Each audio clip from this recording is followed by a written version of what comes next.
In this demo, we want to see how we can save our changes to a version control system when working in a migration-based development format. Here I have my project in Visual Studio, and I've got a number of migrations here. Let's add a new one. In fact, I'll add a script here. And what I want to do is I'm going to go ahead and create a table here. So I'm going to create a table, and we're going to call this status codes, and we'll put this in the application schema. And we'll call this the status ID, and we'll call it an int, and we'll give it the identity, and then we'll give it a name.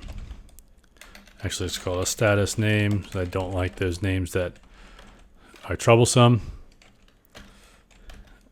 And then what we want to do is we're going to insert some values in here. So I'm going to insert application.status codes, and I'm going to insert active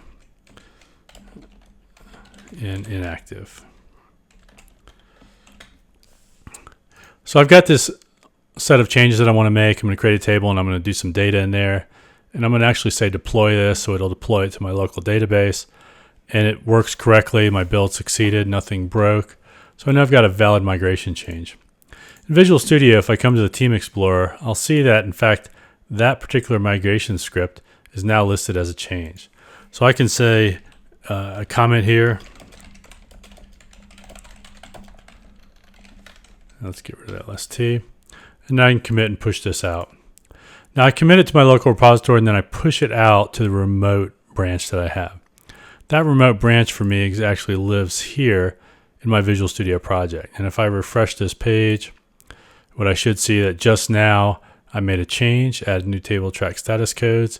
And if I go inside, we'll see that it was in the migrations folder, and we'll actually see the last change was now that code that I just wrote has actually been committed to my version control system, and it's stored there. So any other developer can now pull this down and add it to their own system. Hopefully it gives you an idea of how we store code in a version control system using a migration-based development.